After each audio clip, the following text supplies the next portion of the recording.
السلام علیکم ورحمۃ اللہ وبرکاتہ۔ میں مفتی سید فہیم آپ کا استقبال کرتا ہوں ہمارے نئے پروگرام ویکینڈ اسلامک نالج میں۔ دوستو، اس پروگرام میں ہم آپ کے سوالوں کا جواب دینے کی کوشش کریں گے، جیسا کہ آپ کے سوالات ہمیں یوٹیوب، فیس بک، انسٹاگرام، اسی طرح سے واٹس ایپ اور میل کے ذریعے سے پہنچتے ہیں۔ ان سوالوں کا جواب ہم انشاءاللہ ہر ہفتے ہر ویکینڈ پر اس پروگرام میں دیں گے، اسی لیے ہم نے اس پروگرام کا نام رکھا ہے ویکینڈ وتھ اسلامک نالج، یا آپ یوں کہہ لیجئے ویکینڈ وتھ اسلامک کوشچنز۔ محمد نبینا بنور وادینا۔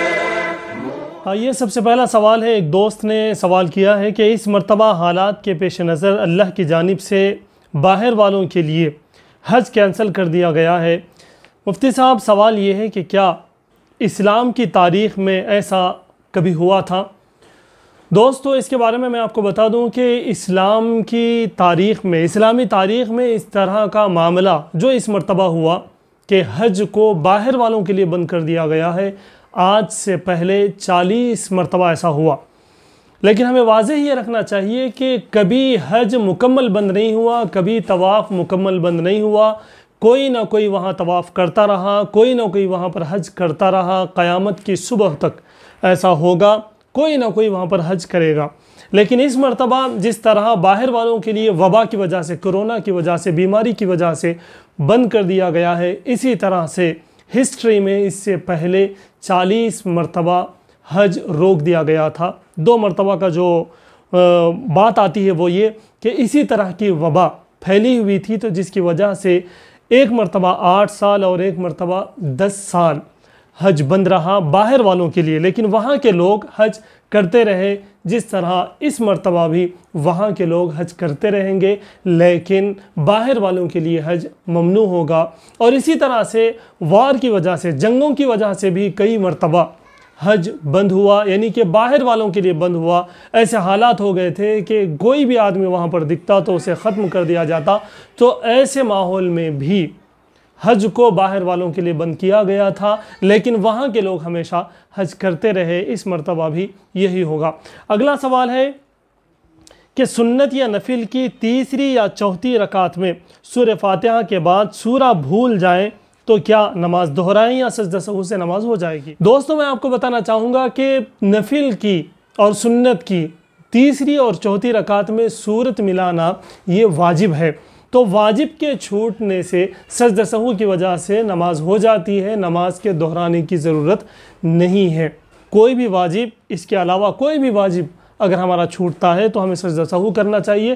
سجدہ سہو کا مطلب یہ ہے کہ اتحیات کے بعد ایک سلام پھیرنے کے بعد 2 سجدے اور کریں گے، پھر اس کے بعد اتحیات پڑھیں گے، پھر درود شریف، درود ابراہیم پڑھیں گے، پھر دعائے معصورہ پڑھیں گے، پھر سلام پھیرا جائے گا۔ اس کو کہتے ہیں سجدہ سہو۔ سجدہ سہو کرنے سے آپ کی نماز ہو جائے گی۔ تیسرا سوال ہے، جس طرح طلاق کے بعد عدت ہے، کیا خلا کے بعد بھی کوئی عدت ہے؟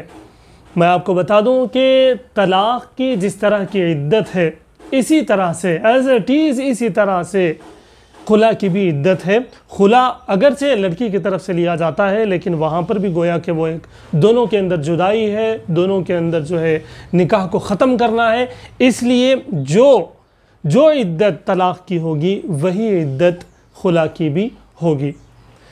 ایک اور سوال ہے، اگلا سوال، کہ فی الحال جو مسجد میں دور دور کھڑے ہو کر نماز ادا کی جا رہی ہے، اس سے ہمیں اطمینان نہیں ہو رہا ہے، کیا ہم قریب ٹھہر کر اپنے گھر میں فرض نماز ادا کر سکتے ہیں؟ دوستو، یہ سوال ایسا ہے کہ بہت سارے لوگوں کے ذہنوں میں ہوگا، اور بہت سارے لوگوں کو اس طرح کا اطمینان نہیں ہو رہا ہوگا کہ مسجد کو جاتے ہیں لیکن الگ الگ ٹھہر کر جماعت سے ہم نماز پڑھ رہے ہیں، اطمینان نہیں ہو رہا۔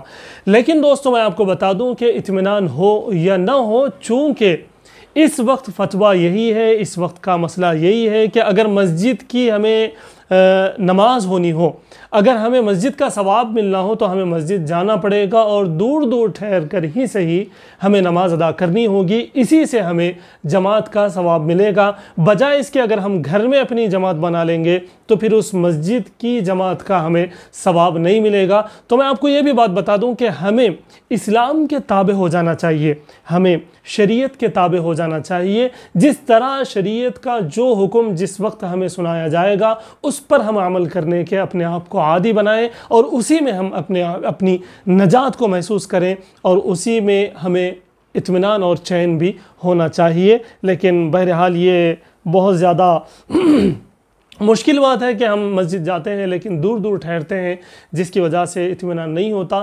لیکن دوستو، چونکہ شریعت کا فی الحال حکم یہی ہے تو مسجد میں جا کر نماز پڑھنے کا جو ثواب ہے وہ مسجد جا کر نماز پڑھنے سے ہی ملے گا، گھر میں جماعت بنانے سے اس ثواب سے ہم محروم رہیں گے۔ اگلا سوال ہے کہ جنازے سے متعلق، کہتے ہیں کہ جنازے کی نماز کا جب سلام پھیریں تو کیا ہاتھ باندھے رکھیں یا ہاتھ چھوڑ دیں؟ اس سوال کے جواب میں ہم آپ کو سب سے پہلے یہ بتا دیں کہ ہم نے اس پر ایک مستقل ویڈیو بنائی ہے، آئی بٹن میں آپ کو لنک دی جا رہی ہے، وہاں جا کر آپ دیکھ سکتے ہیں۔ ادروائز اس سوال کا جواب یہ ہے کہ ہم جب سلام پھیریں گے تو ہم اپنے ہاتھ باندھے رکھیں گے، ہاتھ چھوڑ کر سلام نہیں پھیرا جائے گا۔ سلام پھیرنے سے پہلے ہاتھ چھوڑنا یہ غلط طریقہ ہے۔ سلام پہلے پھیریں گے، اس کے بعد ہم جنازے کی نماز کے ہاتھ چھوڑ دیں گے۔ اگلا سوال ہے وہ بھی جنازے سے متعلق ہے، کہتے ہیں کہ جنازے کی نماز کی نیت میں میت کے مرد ہونے اور عورت ہونے، اسی طرح بچے اور بڑے کے اور لڑکے اور لڑکی کے ہونے کی وضاحت ہونی چاہیے، جبکہ آپ نے اپنی ویڈیو میں اس کا ذکر نہیں کیا ہے۔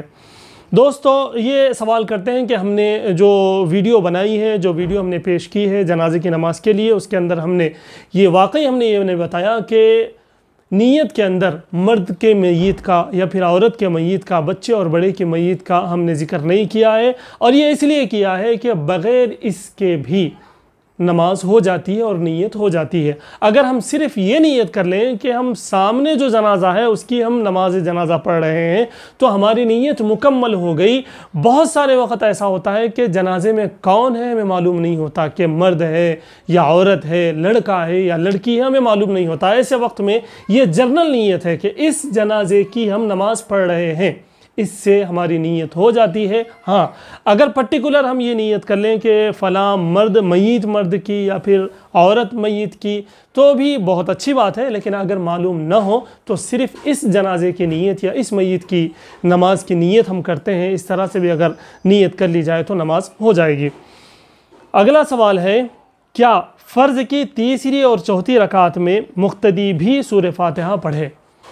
دوستوں، میں آپ کو بتا دوں کہ احناف کے پاس قرأت خلف الامام نہیں ہے۔ احناف کے پاس امام کے پیچھے جو نماز پڑھیں گے، چاہے پہلی رکعت ہو، دوسری رکعت ہو، تیسری ہو یا چوتھی ہو، ہم کچھ نہیں پڑھیں گے، سارا کا سارا امام صاحب پڑھ لیں گے۔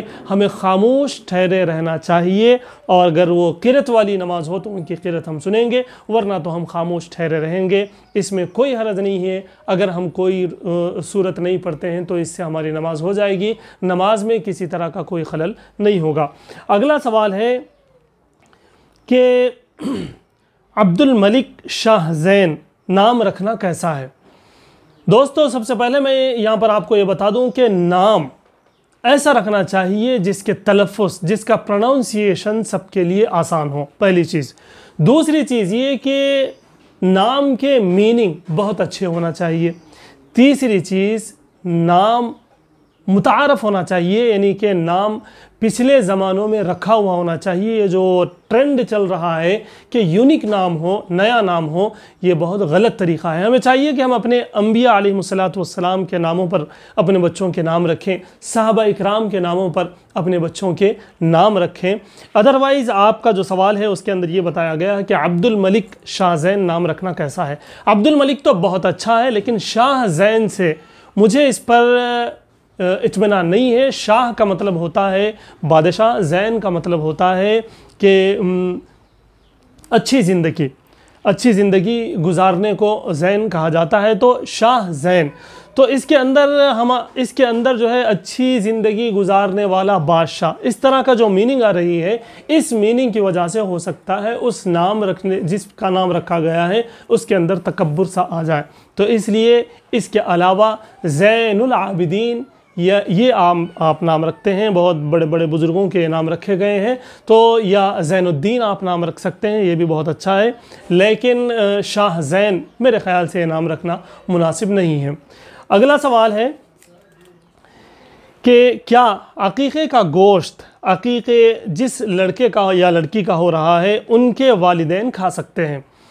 دوستو، اس طرح کے جو وہم لوگوں کے ذہنوں میں بیٹھے ہوئے ہیں یہ بہت بالکل سراسر غلط ہیں کہ عقیقے کا جو گوشت ہے، جس بچے کا عقیقہ ہو رہا ہے اس بچے کے والدین عقیقے کا گوشت کھا سکتے ہیں، بلکہ میں آپ کو بتا دوں کہ عقیقے کے گوشت کے تمام مسائل وہی ہیں جو قربانی کے گوشت کے ہیں، وہ خود بھی کھا سکتے ہیں، رشتہ داروں کو بھی دے سکتے ہیں، غیر مسلمین کو بھی دے سکتے ہیں، کہیں پر بھی اس کا استعمال ہو سکتا ہے، وہاں پر صرف دم دینا، وہاں پر صرف ذبح کرنا یہ مقصود ہے، باقی گوشت کے اندر 3 حصے تو کیے جائیں گے، اگر نہ کیے گئے تب بھی جائز ہے، کوئی بھی اس گوشت کو کھا سکتے ہیں۔ تو دوستو، یہ تھے کچھ آپ کے سوالات جس کے ہم نے جوابات دے دیے ہیں۔ آپ سے ہم گزارش کرتے ہیں کہ اس طرح کے کوئی بھی سوال آپ کو کرنا ہو تو آپ ہم سے سوال کر سکتے ہیں، یوٹیوب پر بھی، انسٹاگرام پر بھی، فیس بک پر بھی، اور اسی طرح سے واٹس ایپ اور میل پر بھی آپ ہم سے سوال کر سکتے ہیں۔ تمام کے لنکس ہم نے ڈسکرپشن میں دے دیے ہیں۔